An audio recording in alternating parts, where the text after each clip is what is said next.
Assalamualaikum warahmatullahi wabarakatuh. Alhamdulillahi rabbil alamin. Al-qailin fi kitabillahil karim. Ya ayyuhalladzina amanu kutiba alaikumusiyam kama kutiba alal ladzina min qablikum la'allakum tattaqun. Allahumma salli wa sallim ala sayyidina Muhammad wa ala alihi wa sahbihi ajma'in. Amma ba'd. Sahabat TV DJA dimanapun Anda berada, kembali lagi berjumpa dengan kami di acara podcast Jamiah bersama santri membangun negeri menjadi pemuda Islam sejati. Alhamdulillah sahabat, tidak terasa tinggal kita menghitung jari lagi, kita sudah memasuki dalam bulan suci. Maka oleh karena itu pada kesempatan edisi kali ini di podcast kita akan mengusung satu tema yang menarik untuk kita bahas. Dan tema ini akan menjadi bekal kita untuk kita memasuki bulan Ramadan. Tema kita pada hari ini yaitu mempersiapkan diri menjelang Ramadan. Tentunya saya tidak sendiri, telah hadir di studio kita. Guru kita bersama, beliau merupakan Dewan Guru Dayah Mudi Mesra Samalanga, sekaligus menjadi dosen pengajar di Ma'had Ali Dayah Mudi Mesra Samalanga. Assalamualaikum Tungku. Waalaikumsalam warahmatullahi wabarakatuh. Apa kabarnya Tungku? Alhamdulillah, sehat walafiat. Alhamdulillah. Kita doakan sehat selalu untuk Tungku. Amin. Baik Tungku. Sebagaimana yang telah kita ketahui bersama bahwasanya berbicara tentang bulan suci Ramadan, tentunya kita akan berbicara puasa di dalamnya. Maka oleh karena itu sebelum masuk nih dalam pembahasan teman-teman, jangan lupa dulu klik tombol subscribe-nya dan like dulu videonya untuk mendukung channel ini berkembang menjadi tempat pensiaran syiar agama. Baik Tunggu, kembali lagi ke pembahasan kita tadi. Berbicara Ramadan itu ya tentu kita akan berbicara tentang puasa di dalamnya. Nah, untuk lebih dalam kita memaknai daripada puasa, tentu kita harus tahu dulu definisi atau ta'arif daripada puasa itu sendiri, Tunggu. Bagaimana Tunggu definisi dari puasa itu sendiri, Tunggu? Baik. Assalamualaikum warahmatullahi wabarakatuh. Waalaikumsalam warahmatullahi wabarakatuh. Alhamdulillah, Allahumma shalli wa sallim ala Rasulillah wa ala alihi wa sahbihi wa mawalah. Yang pertama sekali saya merasa gembira, merasa senang diundang di podcast Dayah Jamiah Al-Aziziyah. Mudah-mudahan podcast ini terus berkembang menjadi wadah untuk mensiarkan ilmu, memberikan edukasi kepada masyarakat, kepada para santri, dan khususnya dalam menjelang momentum tertentu seperti saat ini kita ingin menyongsong masuknya bulan Ramadan, maka tentu alangkah baiknya kita membahas secara lebih detail bagaimana hal yang harus kita persiapkan menjelang Ramadan. Baik, tadi pertanyaan dari host Tengku Safrul Rizal terkait dengan apa itu puasa. Nah, puasa yang pertama kalau secara bahasa artinya adalah al-imsak, menahan diri. Apakah itu menahan diri daripada makanan dan minuman, termasuk menahan diri dari bicara. Jadi menahan diri dalam hal apapun itu dikatakan dengan puasa, karena al-imsak. Tetapi yang dimaksud dengan puasa secara istilah adalah suatu ibadah berupa menahan diri daripada hal-hal yang membatalkan puasa, mulai daripada terbit fajar hingga terbenam matahari dengan ketentuan dan syarat-syaratnya seperti yang sudah diatur di dalam kitab-kitab fikih. Itu adalah puasa. Iya. Jadi, nah dari definisi ini kita dapat melihat bahwa betapa uniknya ibadah puasa. Jadi ibadah puasa ini ibadah bukan dalam bentuk aktif tapi dalam bentuk preventif. Kalau ibadah yang lain kita mengerjakannya, tapi ini menahan diri. Maka wajar kalau di dalam hadis qudsi Allah menyebutkan keutamaan daripada ibadah puasa. Allah menyebutkan kullu amali bani adam lahu illa shiyam fa innahu li wa ana ajzi bihi. Allah menyebutkan bahwa setiap amal yang dikerjakan oleh anak Adam itu untuknya kecuali puasa. Sesungguhnya puasa itu untukku dan aku yang akan membalasnya. Nah, di sini menarik. Yang pertama, kenapa dikatakan puasa ini untuk Allah? Padahal kita melihat bahwa semua amal itu sama. Artinya tidak ada manfaatnya untuk Allah kalau kita mengerjakan ataupun tidak mengerjakannya. Dan itu semua dikerjakan oleh anak Adam. Tetapi kenapa kalau puasa ini dinisbahkan kepada Allah. Allah menyebutkan bahwa puasa ini untukku, kalau amal yang lain itu untuknya. Nah, di sini para ulama menyebutkan bahwa ada hal yang menjadi keistimewaan daripada puasa sehingga puasa ini dinisbahkan kepada Allah. Yang pertama sekali adalah karena puasa ini merupakan amalan yang jauh daripada potensi riya. Nah, ini kenapa? Kenapa jauh dari potensi riya? Karena seperti ta'rif tadi. Kalau ibadah yang lain dalam bentuk unjuk, menampakkan, menampilkan. Ya, salat kita menampak, bisa dilihat oleh orang lain. Sehingga dikatakan, oh ini orang soleh. Haji, apalagi ada titelnya. Biasa di Indonesia disebutkan haji. Juga dapat dilihat oleh orang lain. Zakat juga demikian. Tapi puasa ini yang cuma tahu antara orang yang berpuasa dengan Allah Ta'ala. Ini keistimewaan puasa. Kemudian yang kedua, kenapa puasa ini istimewa? Karena puasa ini adalah satu-satunya ibadah yang dijadikan sarana untuk at-taqarrub, untuk mendekatkan diri kepada Allah oleh umat Islam. Tidak ada ibadah dalam agama yang lain yang dalam bentuk menahan diri daripada makan dan minum. Kalau ibadah dalam bentuk sujud, orang-orang yang menyembah berhala mereka juga sujud kepada berhala. Ibadah dalam bentuk pemberian harta, ini orang-orang agama yang lain mereka juga memberikan harta. Apakah itu kepada sesembahan, kepada hal yang sia-sia, mereka juga beribadah dengan cara memberikan harta. Demikian juga dengan haji.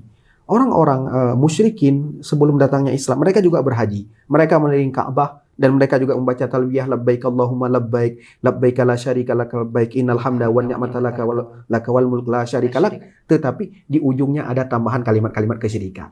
Yang ingin kita sampaikan, kalau bicara haji, orang-orang lain juga berhaji. Tapi ibadah dengan cara puasa, menahan lapar dan dahaga, ini hanya satu-satunya dijadikan sebagai sarana untuk mendekatkan diri dengan Allah Subhanahu wa Ta'ala. Maka karena inilah puasa ini istimewa, ibadah dalam bentuk menahan lapar dan dahaga, potensi riyanya kecil, yang tahu hanya orang yang berpuasa dengan Allah Ta'ala, dan ibadah yang menjadi sarana satu-satunya mendekatkan diri seorang yang beriman kepada Allah Subhanahu wa Ta'ala. Demikian kira-kira. Iya.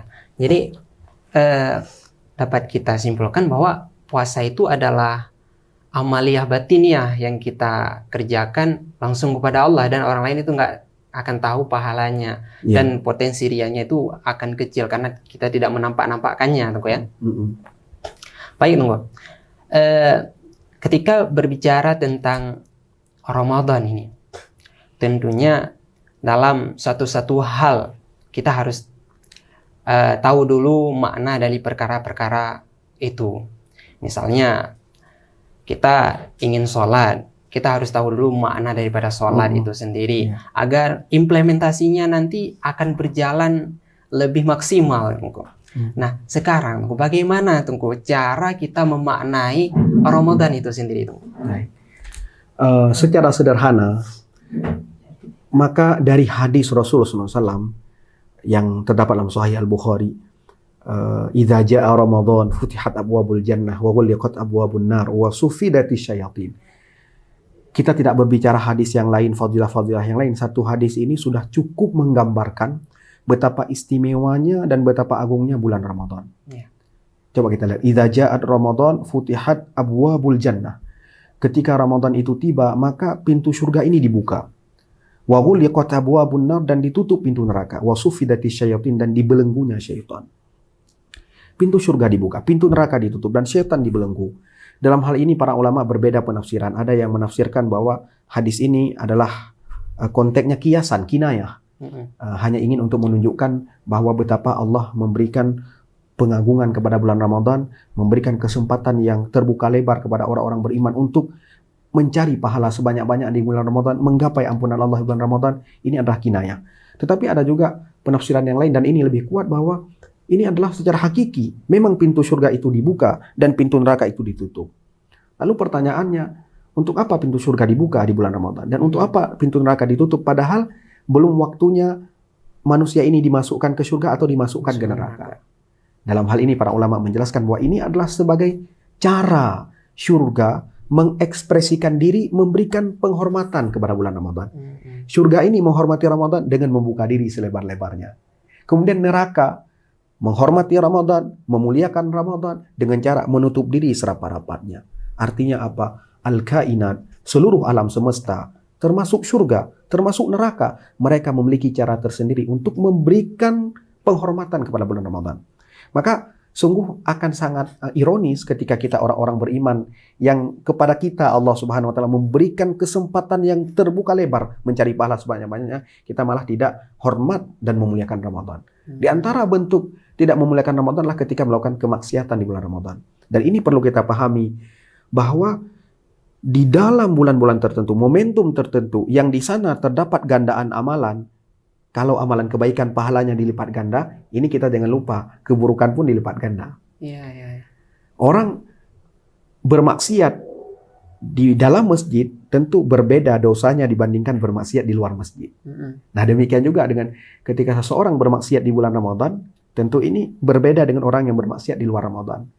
Karena ketika bermaksiat di dalam bulan Ramadan, selain melakukan maksiat yang itu adalah dosa, juga mengandung makna dia tidak memuliakan Ramadan.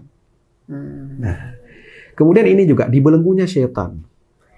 Barangkali ada orang yang bertanya, kalau memang disebutkan dalam hadis bahwa Ramadan ini dimuliakan oleh Allah dengan cara dibelenggunya syaitan, tetapi kok masih ada orang yang bermaksiat? Nah, ini kenapa? Dalam hal ini, dalam kitab Fathul Bari dijelaskan bahwa dinukil pendapat para ulama misalnya seperti dari Imam Al-Qurtubi, ini ada 3 pemaknaan. Yang pertama ada maksud daripada sufidati syaitan, dibelenggunya syaitan, bukan kepada semua orang berpuasa. Jadi seakan-akan syaitan ini dicabut surat izin untuk menggoda manusia, bukan kepada semua orang yang berpuasa. Tapi ada orang tertentu. Nah, siapa orang tertentu ini? Orang tertentu ini adalah orang yang berpuasa yang menjaga syarat-syarat dan adab-adabnya. Jadi bukan sekedar puasa dengan menahan lapar dan dahaga saja, dalam hal yang lain ghibah, dalam hal lain tidak menjaga pandangan, tidak menjaga anggota tubuh. Orang-orang yang tidak menjaga syarat dan adab berpuasa, kepada orang ini syaitan tidak dibelenggu. Maka wajar masih bermaksiat. Ya, masih banyak maksiat-maksiat yang terjadi walaupun dalam konteks sedang berpuasa. Ya. Karena tidak sesuai dengan ketentuan syarat-syarat yang telah ditentukan. Ya, artinya tidak orang-orang yang melakukan maksiat ini tidak termasuk dalam golongan yang kepada mereka dibelenggunya syaitan. Berarti dibelenggunya syaitan kepada kalangan tertentu, bukan kepada semua orang berpuasa. Ini tafsiran yang pertama. Ya. Kemudian ada juga kemungkinan yang kedua bahwa syaitan yang dibelenggu di bulan Ramadan ini bukan semua syaitan, tapi hanya dari satu komunitas saja, dari satu kelompok syaitan saja, itu yang bernama Al-Maradah. Karena ada riwayat-riwayat yang lain yang redaksinya berbunyi bahwa syaitan yang dibelenggu ini adalah kalangan Al-Maradah. Jadi yang selain Al-Maradah ini masih menggoda manusia, maka maksiat masih terjadi. Syaitan macam apa itu? Itu kita kurang tahu juga, tapi ini yang jelas ini salah satu kelompok syaitan yang disebutkan dalam sebagian teks hadis bahwa yang dibelenggu itu adalah Al-Maradah. Nah, kemudian ada yang ketiga. Ada kemungkinan yang dibelenggu semua syaitan. Semua dibelenggu. Tanpa pengecualian. Kalau merujuk kepada penafsiran ini, kemungkinan ini, kok masih ada maksiat? Iya. Nah, ini jawabannya adalah bahwa maksud dibelenggunya syaitan adalah berkurangnya maksiat di bulan Ramadan. Dan kita dapat menyaksikan dengan kasat mata. Di bulan Ramadan, semua orang sadar, semua orang dapat melihat dengan nyata bahwa maksiat berkurang. Kalau di luar Ramadan, tempat-tempat maksiat terbuka bebas, di bulan Ramadan izinnya terkendala. Ya. Bukan cuma di Aceh, di luar Aceh pun demikian. Lalu kenapa masih ada maksiat padahal semua syaitan sudah dibelenggu?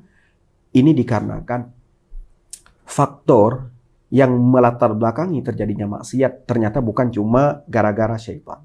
Ada sebab-sebab yang lain, ada faktor yang lain.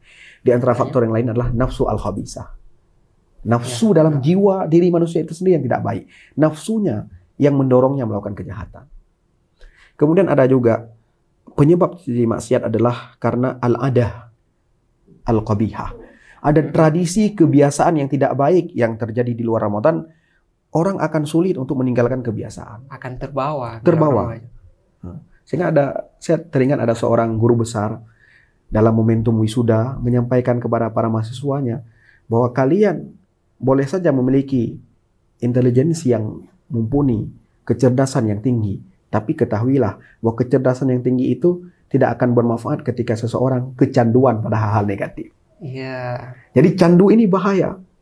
Dan di antara yang menyebabkan maksiat masih terjadi di bulan Ramadan adalah karena kecanduan terhadap hal-hal negatif ini ini masih terbawa di bulan Ramadan. Yang sulit untuk dihilangkan. Sulit dihilangkan. Setan sudah dibelenggu, tapi adat al-qabihah, kebiasaan yang tidak baik ini masih berlangsung.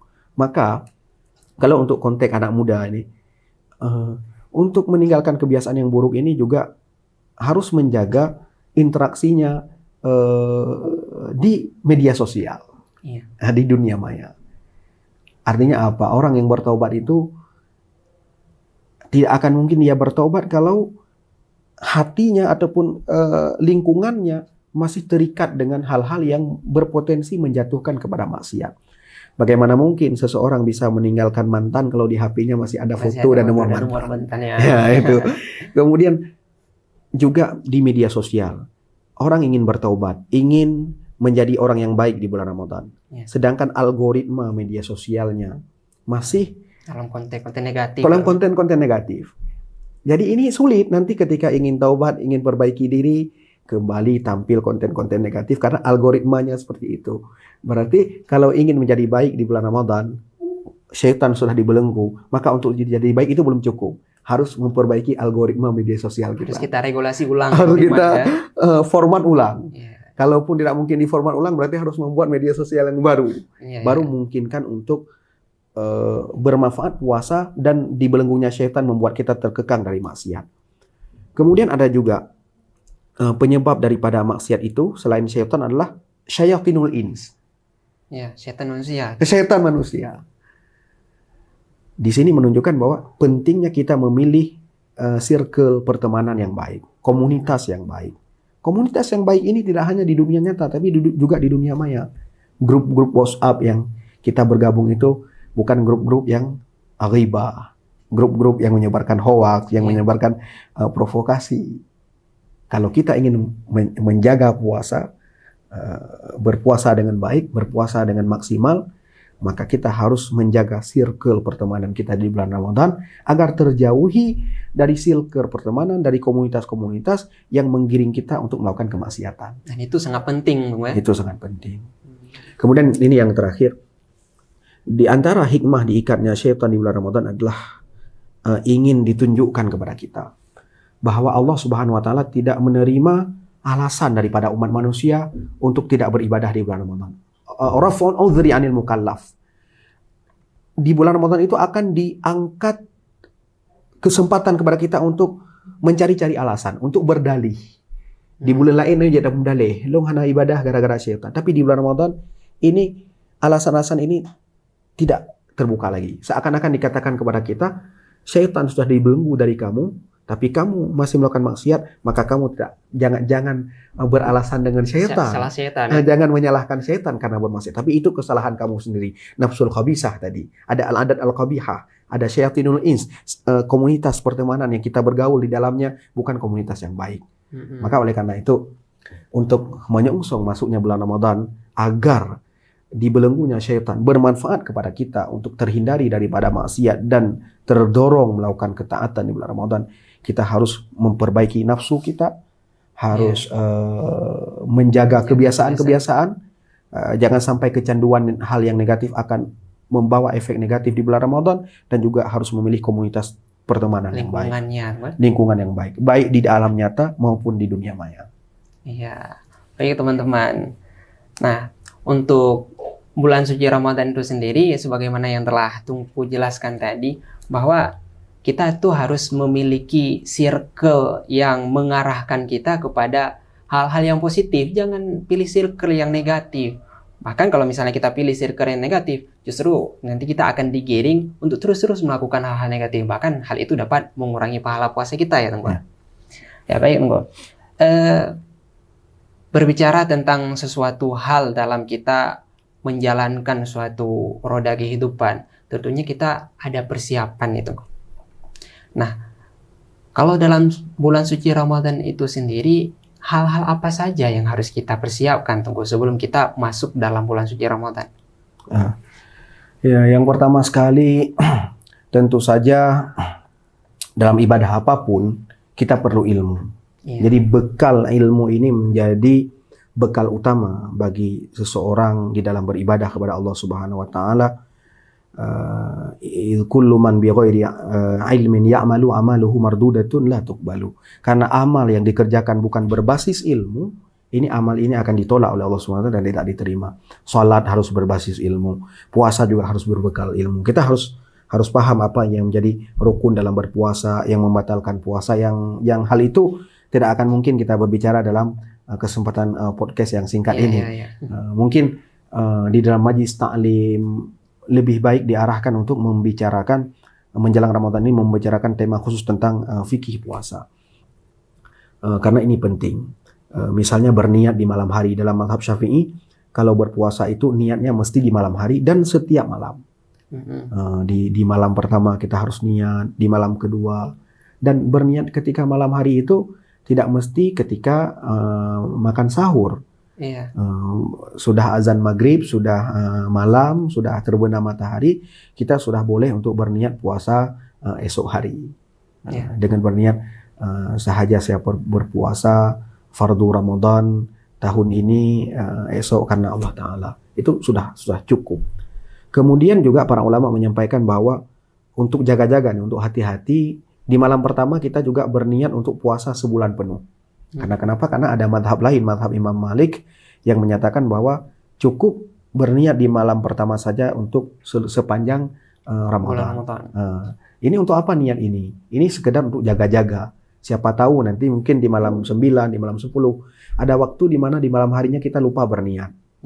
Di siang harinya, di pagi harinya, kita boleh berniat dalam hati untuk bertaklid kepada madhab Imam Malik. Sehingga kita bisa berpuasa di hari itu. Ada syaratnya tuh? Tentu ada syarat-syaratnya. Di antara syarat-syaratnya dalam mazhab Malik itu niat malam pertama baru berlaku untuk sepanjang bulan Ramadan kalau seandainya puasa itu tidak diselangi dengan uzur. Kalau misalnya malam pertama kita berniat untuk seluruh bulan, tiba-tiba di hari kelima kita bermusafir tidak berpuasa, ini harus ditajdid kembali niatnya di malam yang keenam. Jadi tidak cukup niat malam pertama karena sudah diselangi oleh hari yang tidak berpuasa. Kemudian ini kalau tidak salah saya bisa dikaji kembali.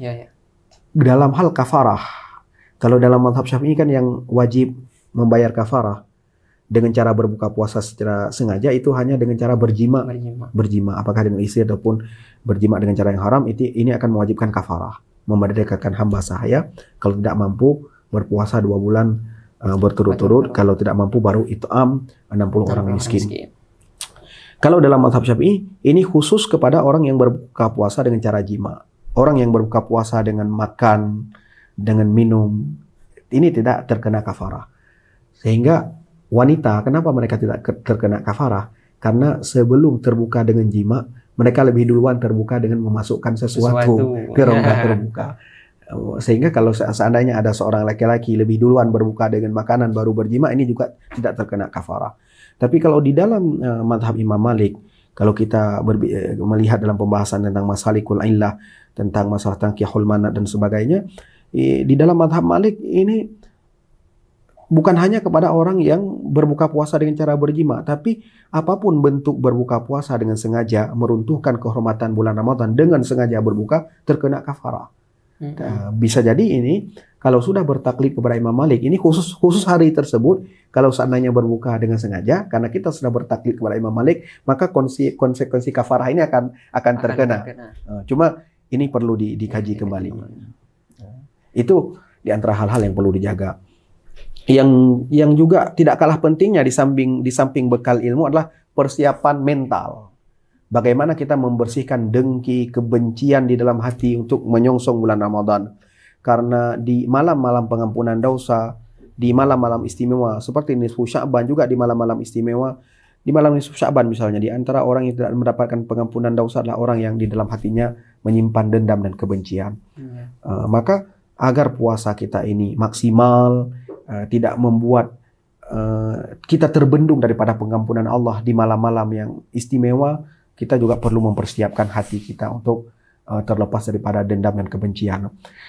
Khususnya di tahun ini, karena ini tahun politik, sebaiknya carut-marut politik ini diakhirilah sebelum masuknya bulan Ramadan. Jadi kita masuk bulan Ramadan itu sudah dalam benar-benar hati yang bersih, selesai urusan duniawi, kalaupun kita perjuangkan hak kita juga diperjuangkan dengan cara-cara yang baik, yang jangan sampai menodai Terjadinya kemurnian konflik lah, puasa ya. kita. Ya.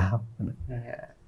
Baik, tunggu tadi sempat tunggu menyebut bahwa niat itu di malam hari, tunggu. Ya. Nah, kita kembali ke ta'arif niat sedikit, tunggu. An-niyatu muqtarinan bil fi'li. Mhm. Nah, sedangkan kita niat di dalam bulan Ramadan, itu boleh kita niat sebelum keluarnya fajar. Ya. Itu apa enggak bertentangan, Bu?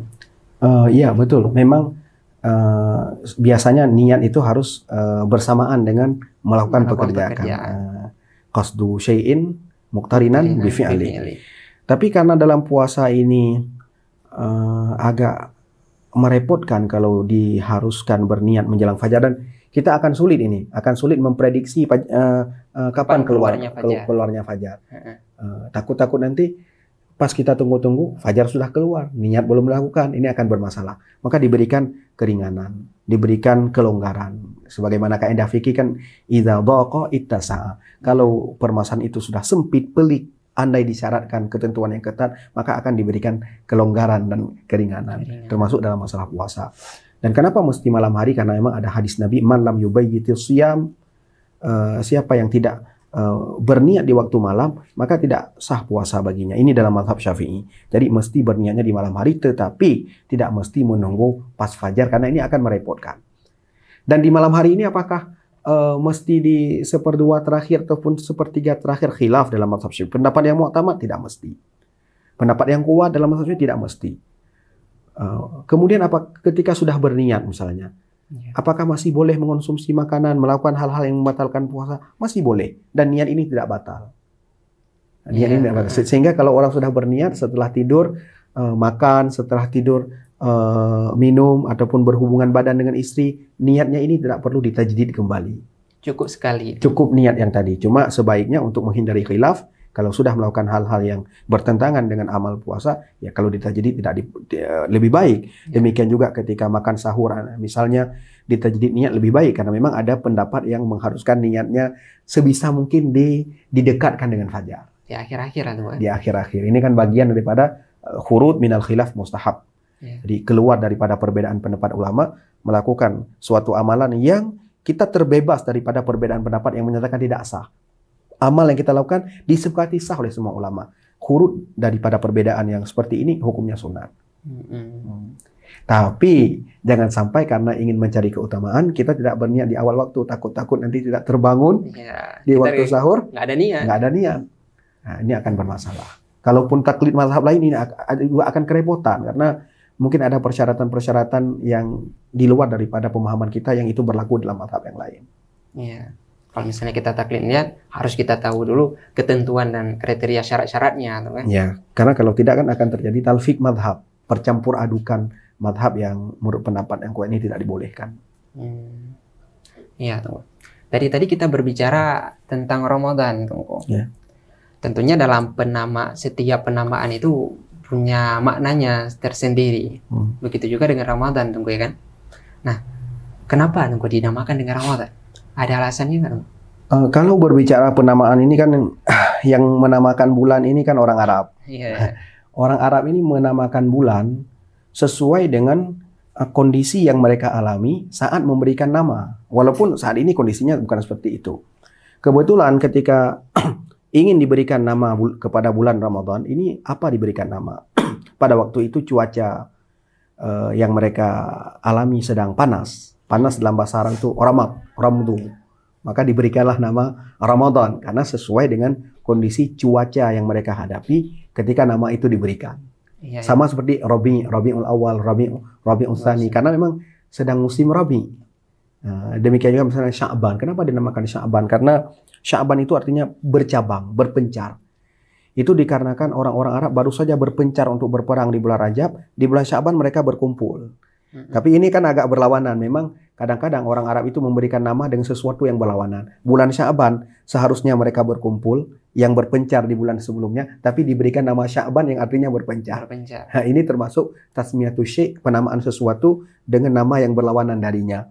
Seperti tempat yang beresiko, tempat padang pasir yang tidak ada air, tidak ada rumput, yang membuat binatang yang tidak siap bekal akan kehausan dan akan membahayakan ini, yang membinasakan ini dinamakan dengan mafazah.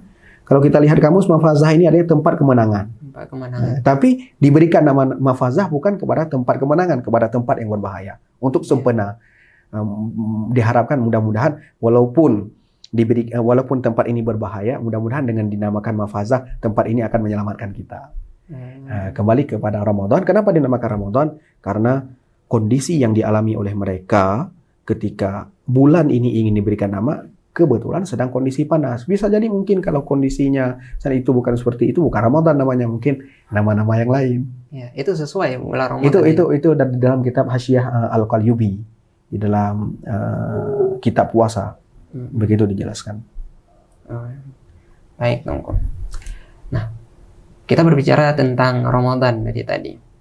Tentunya di dalamnya kebiasaan orang di dalam bulan puasa itu membaca Al-Quran, ingin mengkhatam Al-Quran sekali, 2 kali, bahkan 3 kali. Itu salah satu amalan yang dilakukan di dalam bulan suci Ramadan.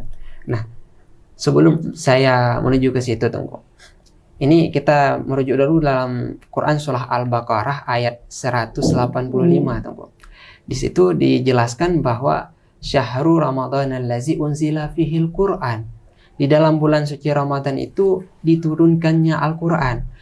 Sementara kalau misalnya kita merujuk pada definisi atau ta'rif daripada Al-Quran itu sendiri adalah kalamullah yang diturunkan kepada Nabi Muhammad secara berangsur-angsur. Nah, penurunan Al-Quran yang dimaksudkan dalam surah Al-Baqarah itu apakah tidak menentang, Tunggu, dengan ta'rif daripada Al-Quran itu sendiri, Tunggu?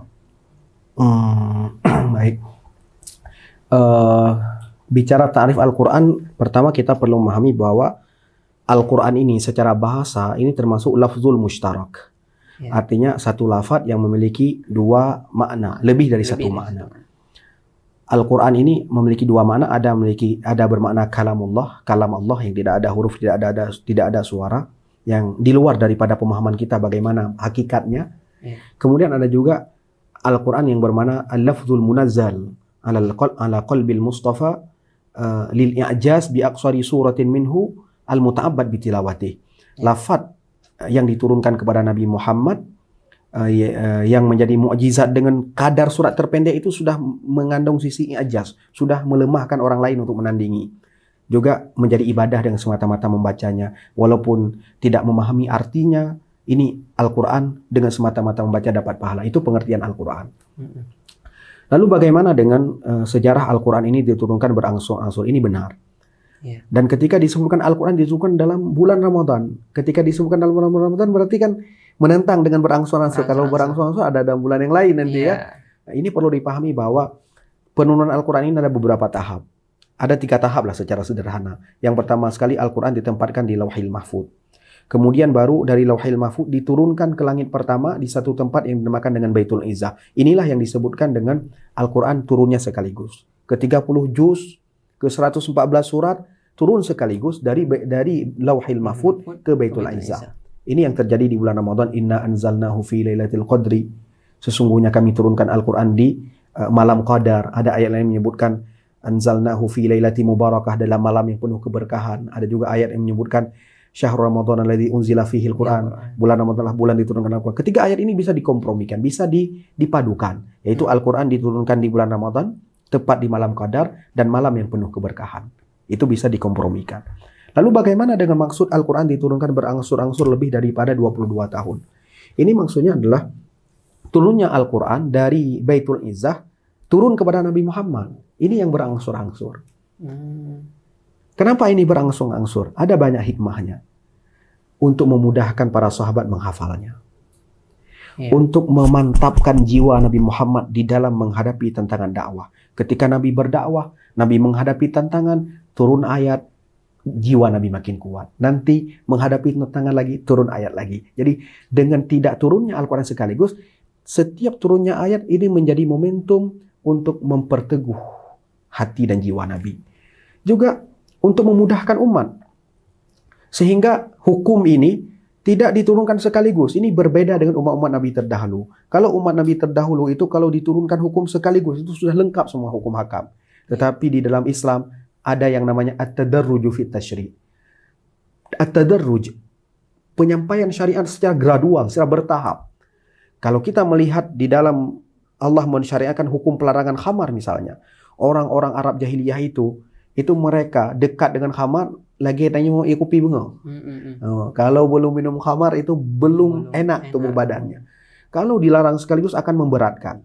Tetapi coba kita lihat bagaimana Islam begitu mudah memberikan kemudahan kepada para sahabat untuk menerima Islam. Pertama sekali khamar itu tidak dilarang. Sekadar disebutkan wa ithmuhuma, sifat negatifnya lebih besar daripada manfaat keduanya antara judi dan khamar. Judi dan khamar ini lebih besar mafsadah daripada maslahatnya. Baru kali yang kedua, dilarang itu tidak dilarang di semua keadaan. Dilarang meminum khamar itu ketika hendak salat saja. Ya ayyuhalladzina amanu la taqrabus shalah wa antum sukara. Wahai orang beriman, kamu jangan dekat dengan salat kalau kamu sedang mabuk. Jadi dilarang mabuk ketika hendak salat saja. Baru kali ketiga, ketika para sahabat ini sudah terbiasa meninggalkan khamar, dilarang secara total. Jadi hikmah diturunkan Al-Quran secara berangsur-angsur selain untuk meneguhkan jiwa Nabi dalam berdakwah, untuk membuat Nabi lebih sering bertemu dengan malaikat Jibril, memberikan kemudahan kepada para sahabat, berlaku nasikh wal mansukh, dan juga banyak hikmah-hikmah yang lain daripada penurunan Al-Quran ini secara bertahap dalam waktu yang lebih daripada 22 tahun. Dan ini adalah penurunan tahap ketiga dari Baitul Izzah ke dunia kepada Nabi Muhammad SAW. Berarti yang malaikat Jibril itu mengambil butir-butiran ayat suci Al-Quran dari Baitul Izzah itu untuk menyampaikan kepada Nabi Muhammad melalui peristiwa-peristiwa yang sedang Nabi jalankan gitu, yang sedang Nabi hadapi gitu. Ada dua. Ada yang turunnya ayat karena peristiwa, ada yang turunnya ayat bukan karena peristiwa. Sehingga ayat Al-Quran secara berbagi dua. Ada ayat yang ada asbabun nuzulnya, juga ada ayat yang tidak ada asbabun nuzul. Yang turunnya secara tiba-tiba, ini ada dua. Jadi ada yang karena ada peristiwa, Nabi butuh jawaban hukum, lalu turun ayat untuk memberikan jawaban hukum terhadap peristiwa tersebut. Tapi juga ada sebahagian ayat Al-Quran yang turunnya secara langsung bukan karena didasari oleh adanya suatu peristiwa. Gitu. Nah, untuk waktu turunnya Al-Quran tuh, apakah turunnya Al-Quran itu di 17 Ramadan tunggu atau di malam yang lain tunggu? Seperti yang Tunggu sampaikan tadi, turunnya di malam Lailatul Qadar. Ya. Ini ada dua pandangan ulama. Yang paling terkemuka ini ada dua. Kalau kita melihat dalam kitab Al-Itqan fi Ulumil Quran, Imam Suyuti menyebutkan bahwa Al-Quran itu turun di malam 24 Ramadan. Semua kitab-kitab Taurat, Injil, Zabur, dan Al-Quran itu turun di bulan Ramadan. Kalau tidak salah, Taurat itu turun pada 6 Ramadan. Kemudian Injil 13 Ramadan, Zabur 18 Ramadan. Ini kalau tidak terbalik. Kemudian Al-Quran. Ini Al-Quran disebutkan dalam kitab Al-Itqan turunnya pada 24 Ramadan. Malamnya turun ke Baitul Izzah, kemudian keesokan harinya turun bagian pertama ke dunia. Itu jadi turunnya ke dunia kali pertama memang berangsur-angsur, tapi permulaan turunnya di 24 Ramadan. Itu menurut Imam As-Suyuti. Kalau kita melihat dalam sebagian kitab-kitab yang lain, seperti dalam kitab Tarikh Tasyri' karya Syekh Khudaribi, dan juga dalam kitab-kitab tarikh yang lain disebutkan bahwa Al-Quran ini turun pada 17 Ramadan.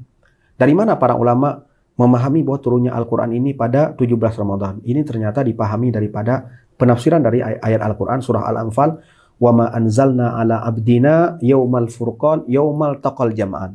Yang kami turunkan kepada hamba kami yaumal furqan, pada hari Al-Furqan. Apa itu hari Al-Furqan? Adalah yaumal taqal jam'an, hari bertemunya dua pasukan besar. Hari bertemunya dua pasukan besar ini adalah hari bertemunya pasukan kaum muslimin dan pasukan kaum musyrikin dalam perang Badar. Perang Badar ini terjadi pada 17 Ramadan. Jadi para ulama memahami bahwa kalau yaumal furqan itu yaumal taqal jam'an, yaumal taqal jam'an, hari bertemu dua pasukan itu 17 Ramadan, berarti yaumal furqan, hari turunnya Al-Quran juga 17 Ramadan. Makanya di tempat kita di Indonesia juga di berbagai negara itu peringatan nuzul Qur'annya di 17 Ramadan. Jadi ternyata dipahami daripada ayat yang menyandingkan antara yaumal furqan dengan yaumal taqal jam'an. Walaupun bukan di tahun yang sama, karena bertemunya dua pasukan ini setelah hijrah. Ya. Sedangkan turunnya Al-Quran sebelum hijrah, ketika Nabi menjadi Rasul. Tetapi yang dimaksud sama ini sama pada tanggal dan bulannya, bukan sama pada tahunnya. Jadi turun Al-Quran yang pertama kali itu Iqra bismi rabbikal ladzi khalaq. Ketika malaikat Jibril bertemu dengan Nabi Muhammad di Gua Hira, itu di bulan Ramadan tuh. Di bulan Ramadan menurut pendapat yang kuat.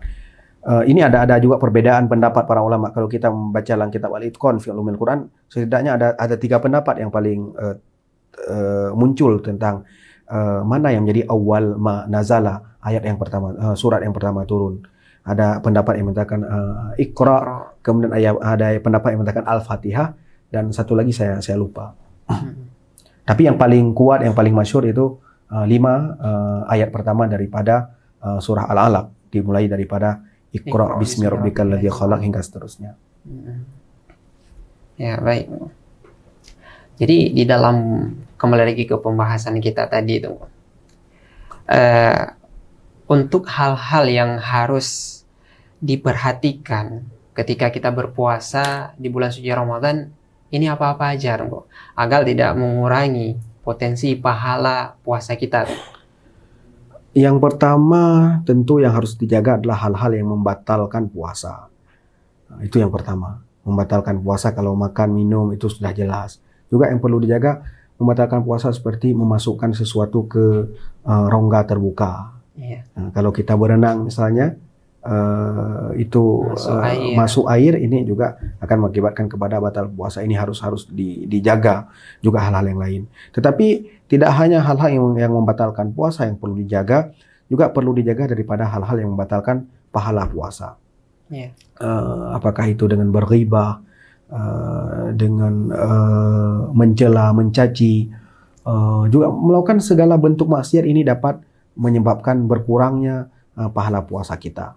Sehingga kan Nabi juga menyebutkan bahwa betapa banyak orang yang berpuasa itu tiada keuntungan apapun yang didapatkan kecuali yang didapatkan ilal ju' wal ats, kecuali yang didapatkan cuma lapar dan dahaga saja. Kemudian juga ada yang menyebutkan kalau seandainya mereka tidak menjaga diri daripada berpuasa, tidak menjaga adab-adab berpuasa, Allah pun tidak ada kepentingan untuk memperhatikan lapar dan dahaga yang ia tahan. Artinya Allah tidak akan membalas pahala untuk menahan lapar dan dahaga kalau ia tidak menjaga diri daripada hal-hal lain yang perlu dijaga dalam berpuasa. Iya. Nah, tadi Tungku sempat menyebutkan tentang masalah ghibah, Tungku. Ini bagi kita nih orang-orang awam, Tungku ya. Yang kita pahami tentang ghibah itu, kita ngomong terhadap orang lain, di belakang orang lain yang dapat menyakiti hatinya kalau misalnya kita dengar. Nah, kalau ta'rif daripada lain ghibah itu, apakah ada lain, Bu? Kalau misalnya kita ngomong sesuatu hal yang dapat menyakiti dia secara langsung di depannya, apakah juga dinamakan dengan ghibah atau bagaimana itu? Ya, ta'rif ghibah kan zikru akhika ma yukrihu. Menyebutkan sesuatu tentang sahabat kamu yang membuat ia benci, marah. Menyebutkan berhadapan, kalau dia marah itu kan juga ghibah kalau tidak salah, tapi ini perlu dikaji kembali, saya lupa, perlu dikaji kembali. Tetapi ini perlu diingat bahwa ghibah ini untuk berdosa ini tidak mesti yang bukan-bukan kita sampaikan. Menyampaikan yang benar pun kalau menyebabkan orang yang kita ghibahi itu marah kalau ia tahu kita membicarakan hal itu juga ghibah yang berdosa. Berarti bukan hal-hal yang keburukan saja yang kita ngomong. Kalau yang bohong itu dua dosa dapat. Dapat dosa ghibah, dapat dosa kadzib, dusta. Nah, kalau yang benar disampaikan, itu tidak ada dosa kadzib, tapi ada dosa ghibah. Cuma kan ghibah ini ada beberapa pengecualian. Misalnya ketika ada seseorang yang ingin meminang calon istri, meminta pandangan kita, meminta penjelasan dari kita tentang bagaimana sosok dari wanita itu, karena ia ingin menikahi. Kalau dalam konteks seperti ini malah bagi kita wajib buka-bukaan. Jadi ini termasuk ghibah yang dibolehkan, bahkan ghibah yang wajib. Karena kalau kita tidak buka-bukaan, tidak menyampaikan apa adanya, akan menyebabkan mafsadah yang lebih besar. nanti orang yang meminang ini akan kecewa. Dia memastikan untuk lanjut menikah dengan wanita yang ingin ia pinang Atau stok. berdasarkan penjelasan kita yang menyatakan ia baik karena takut berghibah. Kita takut berghibah, lalu menyampaikan yang baik-baik, yang buruk kita tutup rapat-rapat, sehingga ia menikah. Setelah menikah ia kecewa dan ia akan sangat menyesal. Menikah sudah dilakukan, untuk berpisah repot, dia akan menyesal. Dalam hal ini, kalau kita dalam posisi diminta pandangan oleh seseorang yang benar-benar ingin meminang seorang wanita, kita wajib menyampaikan apa yang sebenarnya. Kalaupun itu buruk, sampaikan apa adanya. Dan ini tidak termasuk ghibah yang berdosa. Termasuk ghibah yang tidak berdosa ketika menyampaikan kepada orang lain tentang pihak-pihak yang dapat memberi pengaruh masyarakat kepada aliran sesat misalnya. Kalau seandainya memungkinkan untuk kita tidak sebut namanya, kita samarkan namanya, kita lakukan itu. Tapi kalau dalam kondisi andai kita tidak menyebutkan namanya secara pasti, ini orang-orang awam ini, masyarakat ini akan terpengaruh mengikuti pemahaman-pemahaman keliru daripada orang-orang yang menyebar aliran sesat. Ini kita menyampaikan sosok yang dimaksud ini tidak termasuk ghibah yang dilarang. Bahkan dalam kondisi tertentu bisa menjadi ghibah yang sunat atau ghibah yang wajib, tergantung bagaimana keterdesakan kita di dalam menyelamatkan masyarakat daripada terpengaruh pemahaman-pemahaman yang sesat. Ada memang beberapa pengecualian daripada ghibah yang dibolehkan, ada yang hukumnya pada tingkat sunat dan ada hukumnya pada tingkat wajib. Misalnya begini, ada seorang anak yang anak itu punya sifat yang tidak baik. Kalau kita nasihati tidak mempan, ada orang lain yang lebih mampan menasihati dia. Kita menyampaikan keburukan si anak ini kepada orang lain, ataupun tidak mesti anak, istri ataupun saudara kita, menyampaikan kepada orang lain yang lebih efektif ketika memberikan nasihat kepada orang yang dimaksud. Ini kan ghibah juga, karena kalau ia tahu kita bicara hal tersebut, ia marah. Tapi karena ini untuk kemaslahatan dia, untuk dia berubah menjadi lebih baik, ini tidak termasuk ghibah yang haram. Itu kalau memang solusi untuk merubah dia menjadi baik adalah melalui menyampaikan kondisi yang sebenarnya kepada orang lain. Jadi dapat ilmu baru nih teman-teman ya. Teman-teman di rumah dapat ilmu baru bahwa ghibah itu bukan hanya sekedar kita ngomong sesuatu yang dapat menyakiti hati teman kita atau saudara kita di belakang kan, tapi ketika kita ngomong secara langsung dapat menyinggung, maka juga termasuk ke dalam ghibah ya Tengko. Ya, baik Tengko. Sebagaimana kita ketahui bahwa di bulan suci Ramadan itu kita dituntutkan untuk berlomba-lomba dalam melakukan kebaikan dan berlomba-lomba agar pahala puasa yang kita lakukan itu semaksimal mungkin.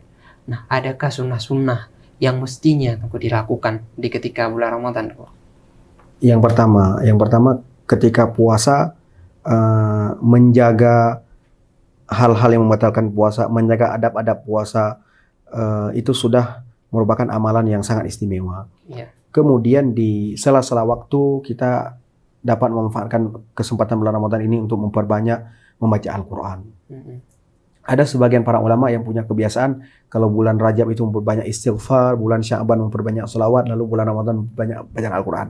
Boleh-boleh saja mengikuti hal seperti ini, sehingga di bulan Ramadan kita memanfaatkan waktu luang untuk membaca Al-Quran. Juga di malam hari kita melaksanakan sholat tarawih. Kalau ada biaya yang lebih mapan secara finansial, maka di antara amalan yang dituntut di bulan Ramadan adalah memberikan makanan berbuka kepada orang-orang yang berpuasa, dan ini juga mendapatkan pahala yang luar biasa. Menyiapkan takjil. Takjil. Kemudian juga seperti dalam hadis Nabi, ada 4 amalan sederhana yang begitu digalakkan untuk dilakukan di bulan Ramadan. Nabi menyebutkan ada 2 amalan yang membuat Allah ridha, dan ada 2 amalan yang dibutuhkan oleh manusia. Apa itu? Yang membuat Allah ridha adalah membaca istighfar, astagfirullah. Kemudian yang mengatakan la ilaha illallah. Kemudian yang kita butuh adalah meminta surga dan berlindung dari neraka. As'alukal jannah wa a'udzubika minan nar. Jadi kita membaca astagfirullah, la ilaha illallah, as'alukal jannah wa a'udzubika minan nar. Ini juga dituntut untuk diperbanyak di bulan suci Ramadan. Berarti di antara kesunahan-kesunahan, di antaranya membaca Al-Quran, membaca istighfar, Ya. melakukan kebajikan-kebajikan. Termasuk hadir di Masjid Ilmu, kan biasa di bulan Ramadan banyak kajian-kajian keilmuan kan. Ya. Banyak kajian kitab-kitab tertentu. Ini juga menghadiri majlis ilmu juga termasuk amalan-amalan yang penting, yang besar pahalanya, lebih-lebih di bulan suci Ramadan. Ya. Baik Tengku, tadi berbicara soal baca Al-Quran Tengku. Mungkin ada sahabat-sahabat di rumah, pemirsa di rumah yang ingin menghatam Al-Quran Tengku di bulan suci Ramadan. Apakah sekali atau 2 kali? Ada nggak Tengku tips atau trik Tengku agar kita bisa menghatam Al-Quran di bulan suci Ramadan ini? Bisa kita hatam Al-Quran minimal sekali Tengku. Kalau bicara trik dan tips ini kan tergantung pribadi masing-masing, mana yang lebih disukai. Ada orang yang misalnya nyamannya baca sekaligus, sekaligus baca 1 juz, sekali duduk, ya silahkan. Ada orang yang misalnya ingin membagi, misalnya setelah 1 salat 2 lembar, sehingga setelah 5 kali salat sudah 10 lembar, sudah 1 juz. Itu juga boleh-boleh saja. Jadi tentang bagaimana cara menghatamkan Al-Quran ini fleksibel lah. Jadi tergantung kepada pribadi masing-masing. Cuma yang perlu diingat bahwa ketika khatam Al-Quran nanti ini juga ada adab-adab yang perlu diperhatikan. Dalam kitab Qawaid Al-Asasiyah fi Ulumil Quran karya Abu Yasin Muhammad bin Alawi Al-Maliki disebutkan kalau orang ingin memulai Al-Quran itu, kalau misalnya kita ingin memulai yang pertama itu baiknya di malam Jumat dan menghatamkannya di hari Kamis. Itu tapi tidak mengikat. Boleh-boleh saja. Kalau Ramadannya bukan di malam Jumat, kita boleh saja begitu masuk Ramadan langsung memulai Al-Quran. Di dalam menghatamkan Al-Quran, di antara adab-adabnya adalah ketika sudah tiba pada surah Ad-Duha, itu setiap selesai membaca surat, kita bertakbir. Allahu Akbar, baru membaca Bismillahirrahmanirrahim, baca ayat berikutnya. Demikian juga seterusnya. Kemudian juga disunatkan untuk menghadirkan keluarga, mengajak keluarga, teman-teman, jiran ketika momen khataman, karena ini menjadi momen mustajabah doa sebagaimana tradisi para sahabat. Disebutkan dalam kitab Qawaid dan Asasiyah fil Ulumil Quran bahwa ada sebagian sahabat yang punya tradisi ketika ingin khataman Al-Quran akan mengundang beberapa orang-orang terdekat untuk hadir di majelis itu, karena itu menjadi majelis mustajabah doa. Dan ketika mengkhatamkan Al-Quran itu tidak langsung dibaca doa setelah selesai surah An-Nas. Jadi setelah selesai surah An-Nas ini langsung diibtidak kembali. Langsung memulai dari Al-Fatihah kembali, kemudian membaca Al-Baqarah sampai wa ulaika humul muflihun, baru baca doa. Yang kita lakukan sekarang itu baca doa setelah habis surat An-Nas, itu bukan ketentuannya seperti itu. Yang lebih baiknya, seperti tadi itu dijelaskan dalam kitab Qawaid Al-Asasiyah fil Ulumil Quran. Kenapa? Karena amal yang paling Allah cintai itulah amal yang berkesinambungan. Ketika satu selesai, langsung dilanjutkan dengan amal yang baru lagi. Jadi tidak berhenti lalu selesai, tidak. Tapi begitu selesai langsung dimulai lagi. Maka untuk menunjukkan bahwa amal ini berkesinambungan, berkelanjutan.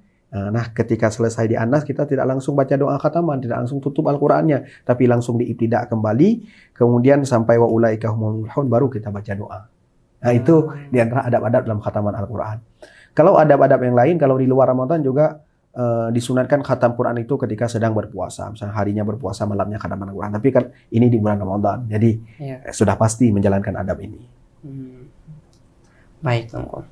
Ini mau di ujung pembahasan kita. Kita akan berbicara sedikit tentang hikmah-hikmah yang terdapat di dalam bulan suci Ramadan. Nah, apa saja Tengku hikmah-hikmah yang terkandung di dalam bulan suci Ramadan itu sendiri, Tengku? Yang jelas bulan Ramadan ini adalah kesempatan kepada orang-orang beriman untuk memperbaiki diri. Bulan Ramadan ini adalah bulan metamorfosa. Bagaimana merubah diri, bertransformasi dari tidak baik menjadi baik. Apalagi ini adalah kesempatan di mana Allah SWT membuka pintu pengampunan selebar-lebarnya. Maka kesempatan bagi kita. Sehingga kalaupun kita sebagai para pendosa gagal untuk bersaing di dalam memaksimalkan ibadah di bulan Ramadan, minimal kita tidak gagal untuk bersaing bersama para pendosa di dalam meminta ampun kepada Allah di bulan Ramadan. Karena ini kesempatan dan peluang untuk menggapai pengampunan Allah Subhanahu wa taala di bulan Ramadan. Lebih-lebih di Asyrul Awakhir, di 10 akhir. Kesempatan untuk kita mendapatkan pengampunan Allah Subhanahu wa taala. Dan berbicara puasa sendiri ini banyak sekali hikmah-hikmahnya. Bahkan Al-Imam Aizuddin bin Abdissalam yang digelar dengan Sultanul Ulama mengarang kitab khusus Maqasidus Shaum, filosofi daripada puasa, hikmah puasa. Ada hikmah puasa, puasa ini dapat menumbuhkan kepekaan sosial. Kenapa? Karena ketika puasa kita merasakan lapar dan dahaga. Ini akan memantik rasa simpati bahkan empati dari jiwa kita untuk peduli kepada orang-orang yang lapar. Karena kita lapar. Iya. Karena orang baru teringat kepada orang lapar, peduli kepada orang lapar ketika ia merasakan lapar. Nah, kalau dalam pepatah Arab itu disebutkan innama yarhamul usyaq man asyaqa. Yang peduli kepada orang yang sedang merindu adalah orang yang pernah merasakan rindu. Yeah. Sehingga Nabi Sulaiman disebutkan dalam satu riwayat, beliau tidak makan dulu dan tidak minum dulu sebelum semua orang-orang yang terkait dengannya, yang menjadi tanggung jawabnya untuk dinafkahi, untuk dibiayai, sebelum mereka semua ini makan. Sebelum mereka semua ini kenyang. Ketika ditanya kepada Nabi Sulaiman, kenapa engkau belum makan sebelum mereka makan? Apa jawaban Nabi Sulaiman? Aku khawatir kalau aku kenyang, aku lupa pada mereka. Orang karena biasanya kalau sudah kenyang itu sudah lupa kepada orang-orang lapar. Maka tidak jarang kita lihat, misalnya ada tim ses dukung caleg mati-matian, sudah terpilih, lupa kepada orang yang didukung. Karena perutnya udah kenyang. Karena perutnya udah kenyang. Yang mati-matian memenangkannya tim ses, tapi nantinya yang dapat untukkan tim sah. Yang membisikkan kepadanya hal-hal yang sesuai dengan kepentingan. Jadi ini menumbuhkan kepekaan sosial. Juga puasa ini akan mendorong kita untuk syukur nikmat. Kita akan merasakan bahwa betapa berharganya nikmat Allah sampai 1 gelas air. Nah, di dalam hari-hari biasa kita kadang-kadang banyak nikmat yang diberikan Allah, kita tidak sadar tentang nikmat itu. Maka kita selalu mengeluh, kenapa aku belum mendapatkan nikmat? Padahal sudah banyak sekali nikmat Allah yang diberikan kepada kita. Tapi ketika puasa, kita akan mencari bahwa betapa 1 gelas itu berharga, 1 gelas air itu berharga. Dan puasa ini juga dapat menjadi yang mengekang kita, yang menghindari kita untuk tergores kepada kejahatan. Karena kenapa? Karena puasa ini di sisi lain adalah terapi kepada nafsu. Saat lapar dan dahaga, maka nafsu ini akan terreset ulang.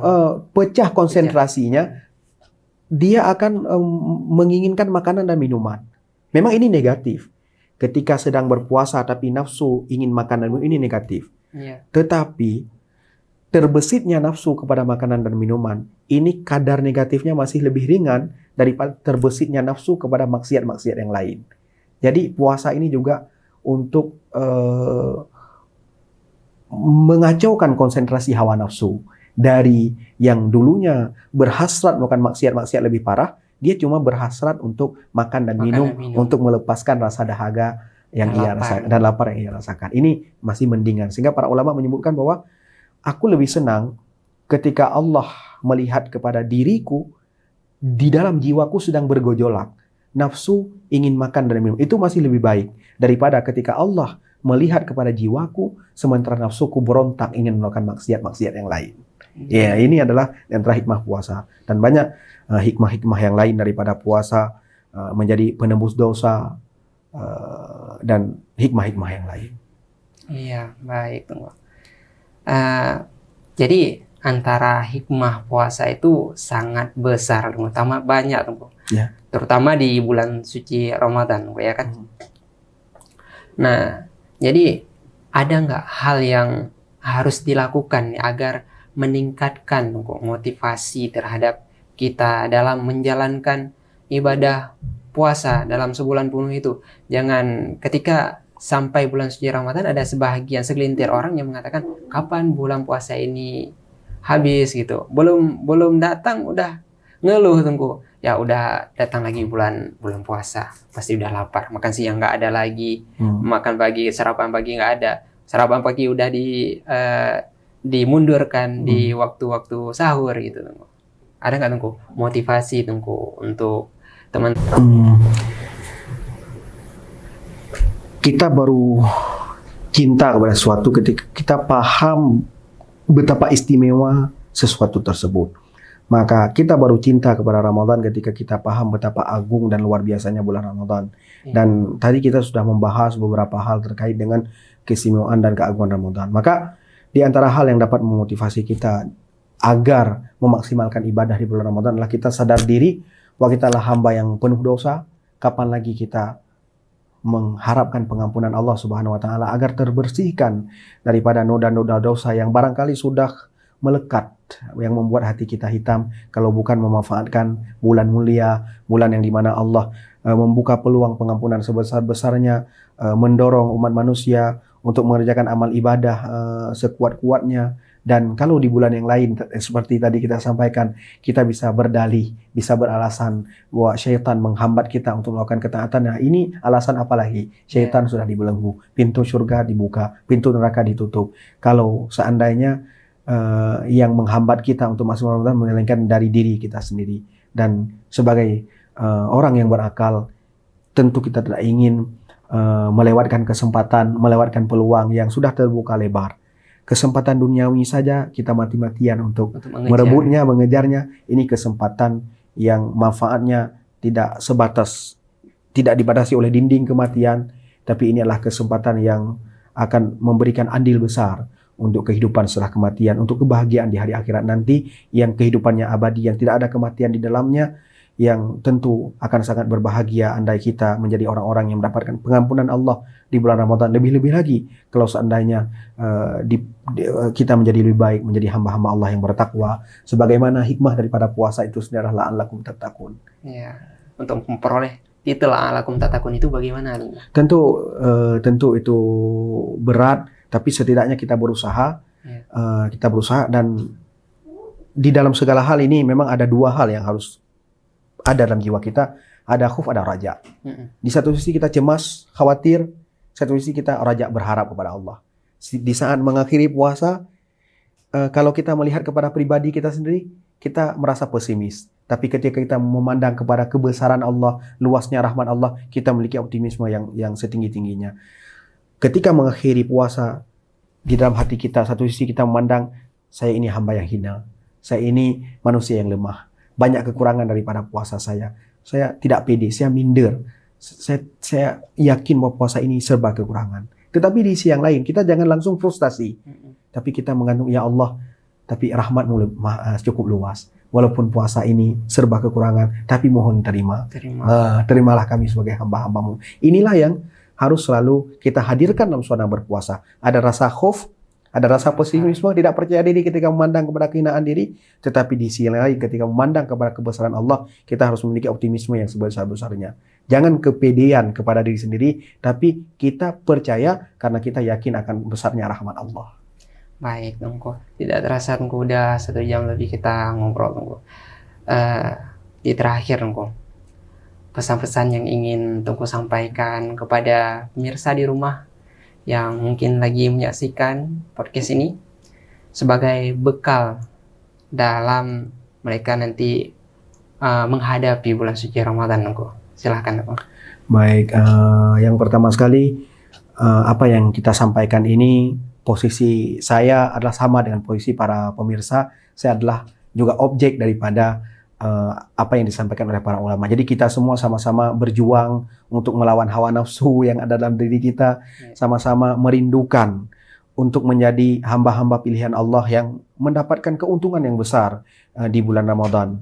Bulan Ramadan adalah kesempatan, Ramadan adalah peluang. Jangan sampai di saat Allah mengobral pengampunan, memberikan peluang, membuka pintu pengampunan selebar-lebarnya, kita membendung diri kita sendiri untuk masuk di dalamnya, untuk ikut di dalam hamba-hamba Allah yang mendapatkan keuntungan itu. Karena membendung diri sendiri dengan hal-hal yang negatif, dengan tidak meninggalkan kebiasaan buruk di luar Ramadan, karena semua itu akan menjadi penyebab kepada gagalnya kita mendapatkan pengampunan Allah. Ramadan adalah kesempatan yang luar biasa. Ramadan adalah peluang. Ramadan adalah bulan istimewa, bulan keagungan, bulan penuh kemuliaan. Seluruh alam semesta, termasuk surga, memberikan penghormatan kepada Ramadan dengan membuka diri selebar-lebarnya. Neraka menutup diri serapat-rapatnya sebagai ekspresi menghormati Ramadan. Maka sungguh akan sangat tidak wajar ketika kita sebagai umat Muhammad yang kepada kita lah diberikan keagungan bulan ini, kita mengabaikan Ramadan dan menyia-nyiakan Ramadan. Sebagai umat Muhammad yang kepada kita diberikan kesempatan Ramadan, sudah seharusnya kita untuk memasang tekad sekuat-kuatnya bagaimana Ramadan ini menjadi Ramadan terbaik bagi kita. Karena kita belum tahu apakah umur kita akan sampai kepada Ramadan yang akan datang.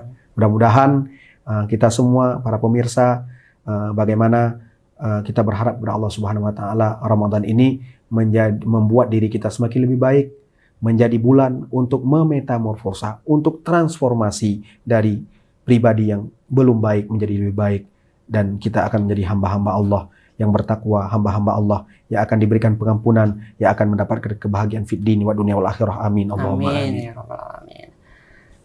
Baik sahabat TV DJA dimanapun Anda berada, tidak terasa sudah 1 jam kita ngobrol dengan Tungku Haji Iqbal. Materinya semua isi semua. Jadi insya Allah kita akan berjumpa lagi di sesi berikutnya, tentunya di edisi yang berbeda, tentunya dengan tema yang berbeda. Mungkin hanya ini yang dapat kami sampaikan. Mohon maaf apabila ada kekurangan, salah kata, penuturan kata. Ini kami minta maaf yang sebesar-besarnya.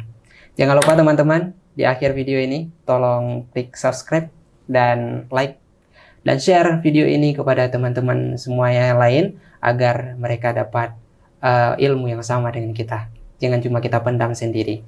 Terima kasih. Hanya ini yang dapat kami sampaikan. Kami akhiri, wabillahi taufiq wal hidayah. Wassalamualaikum warahmatullahi wabarakatuh. Waalaikumsalam warahmatullahi wabarakatuh.